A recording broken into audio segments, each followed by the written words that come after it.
I'm Wes from Recommended Playing, and this video will cover all of the 9 books available in Dead Rising 3 with information on where to get them, what they do, and their practical applications.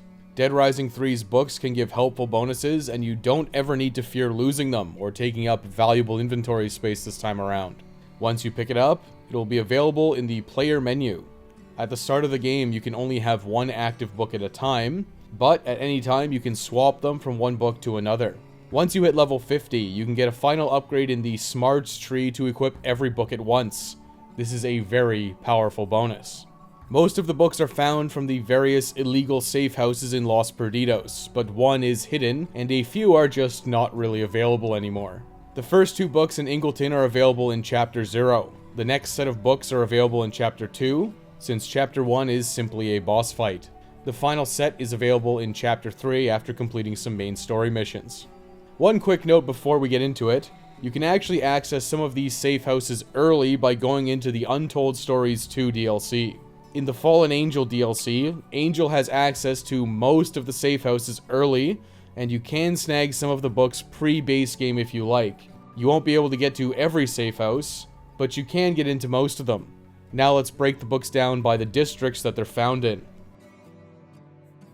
Ingleton is the first district you get to in the tutorial. This is in Chapter 0, and the first 2 books are available right now. Your first side mission requires you to find 3 cans of spray paint, and once you complete it, Anna will give you access to the safe houses all over Los Perdidos. The first book is available right here in this safe house in the apartments in Ingleton. The Lone Blade book is simply found on one of the tables in the safe house. You can pick it up and it will automatically get equipped. This is actually one of the only safe houses inaccessible to Angel early, so the fastest way to get it is actually with Nick through the main story.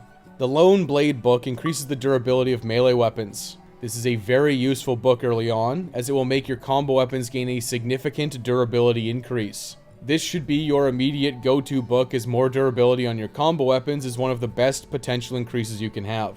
It has value both while you're low level, and once you're maxed out because the effect is just very strong. You'll need to get a lot of kills with various combo weapons for the torturous PP trials in Dead Rising 3, and this book helps facilitate that. If no other book is better in the current situation, the Lone Blade is probably your go-to. The next book is in the illegal safe house behind Rhonda's Rancho-Rama. You simply need to head around to the back alley and enter the walled-off parking lot. From here, you'll need to climb onto the dumpster and then onto the roof. Head to the door and open it. Now clear the area of zombies to activate the safe house. Inside, you'll find the Stunt Devil book once again on a table. You can also pick this up early as Angel, but this is available immediately after completing Anna's quest with Nick, so it's debatable which is faster. The Stunt Devil book increases your damage with unarmed attacks. This immediately will not seem overly useful, but it does have a few practical applications. For several of the PP challenges and for the PP trials, you will need to use your bare hands. The Stunt Devil book's damage increase is a significant spike in power and will let you kill zombies faster. Specifically in the PP challenges where you need to kill zombies barehanded in a short time frame, the Stunt Devil book is basically mandatory. When you're farming for the PP trials that require you to use a certain number of special moves, you'll likely want to just do it barehanded, as some combo weapons have their own special attacks. This is a little bit easier to do barehanded, but it definitely still sucks using moves like the Body Slam 100 times. But Stunt Devil makes it a little easier.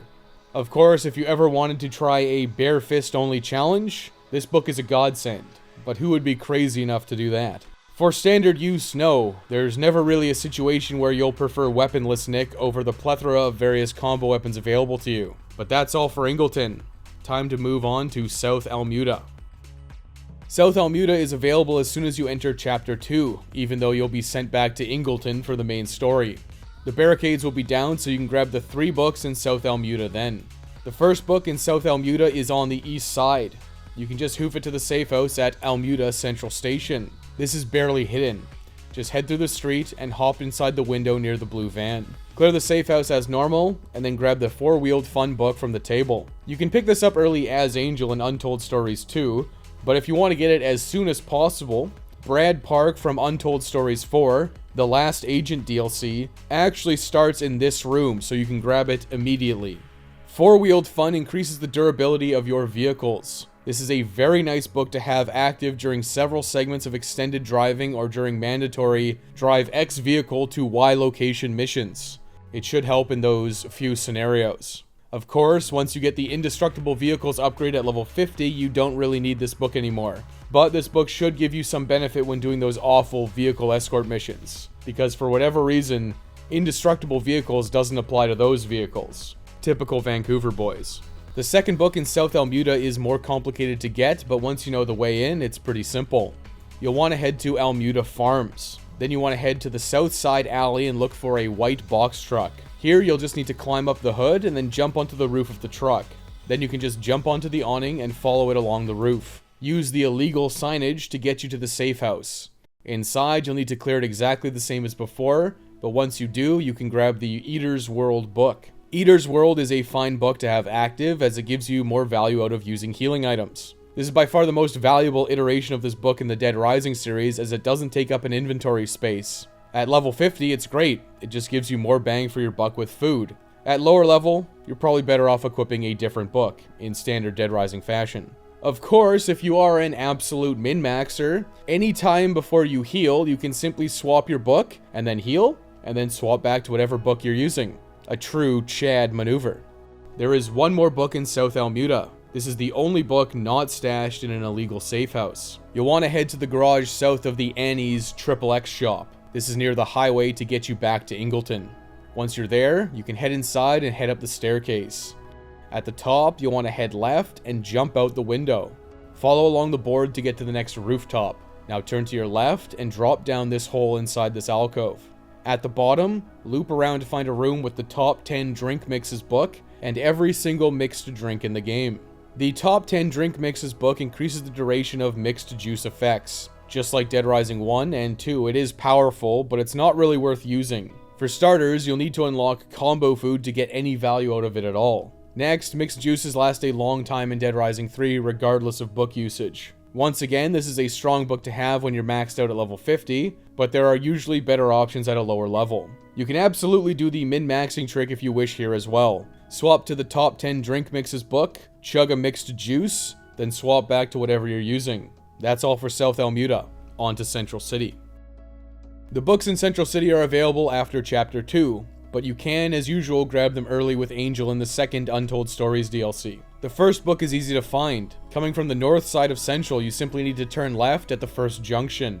Keep on the left side and stop by the green sports car. Then you just need to get out of your vehicle and climb up the planters and ledges on your left. Enter the safe house and clear it out as usual. Now you can grab the Leadership Losers book off the table in the middle of the safe house.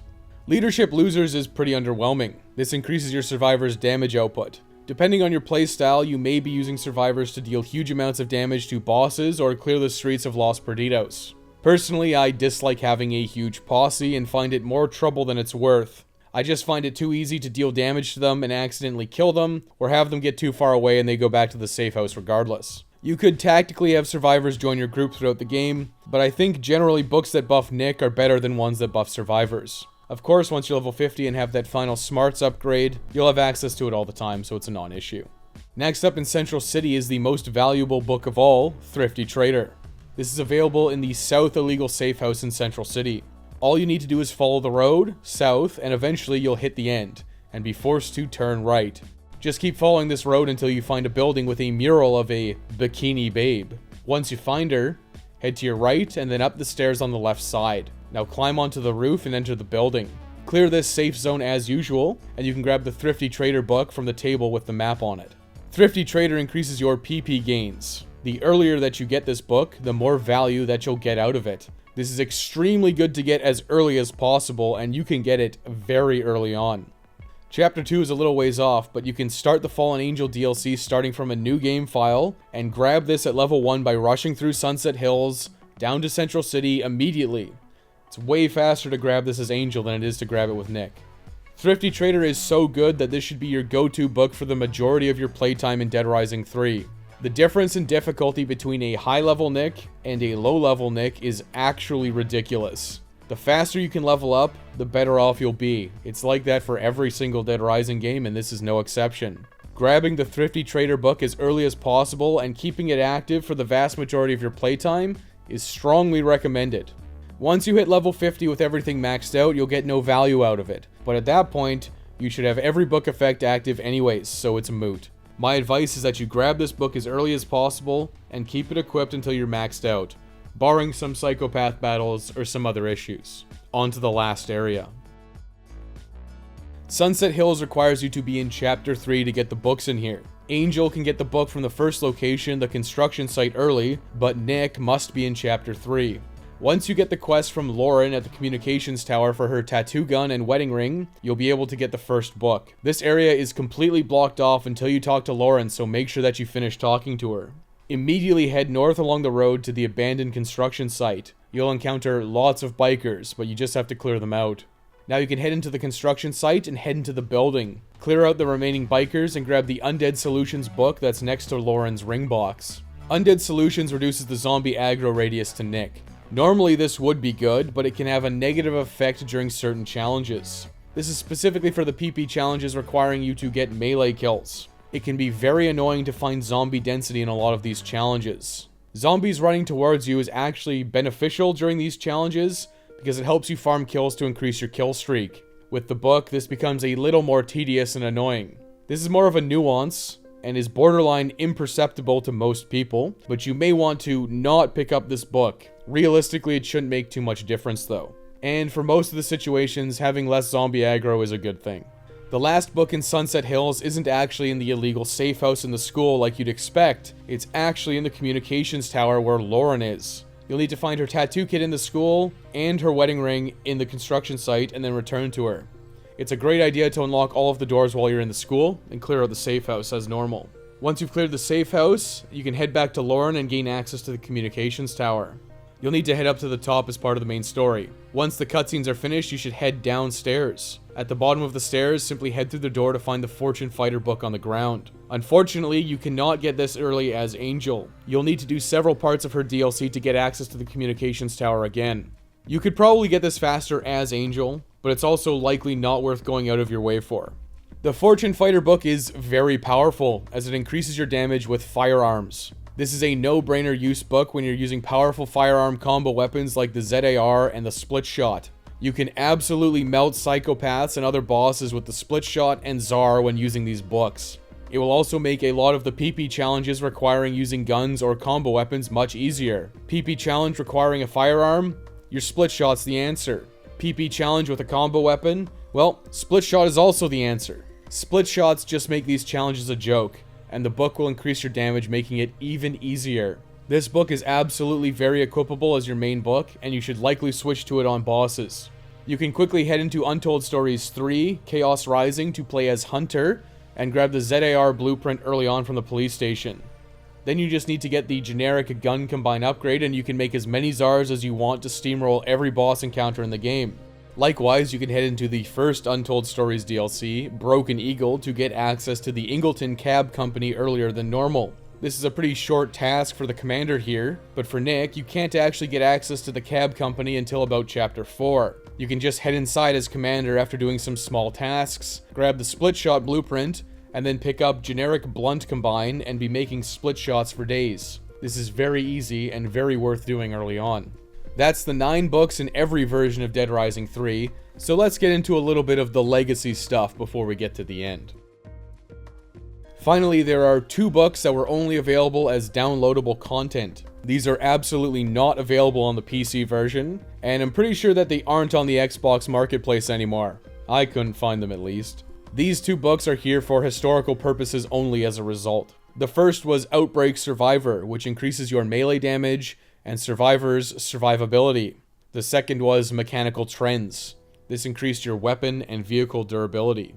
It goes without saying, but these were both very solid books. They were especially powerful when you were level maxed and could equip every book. You would simply do more damage with melee weapons and have a better survivor posse than without the free DLC.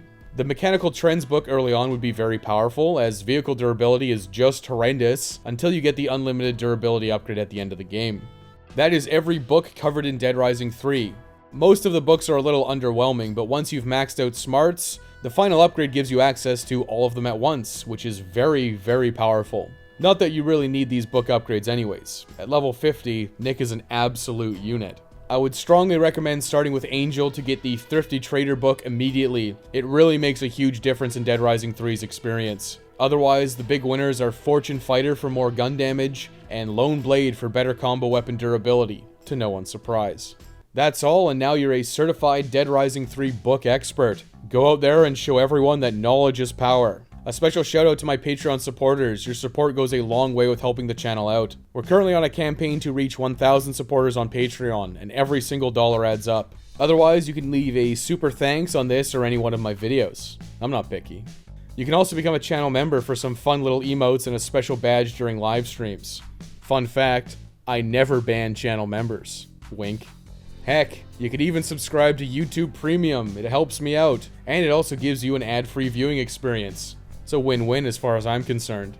If you like the Dead Rising content, you can check out the Dead Rising playlist, which features multiple video guides on how to rescue all of the survivors, and how to get all of the achievements for the Dead Rising series. This is hours of fun for the whole family. You can also like and subscribe for more Dead Rising 3 content coming.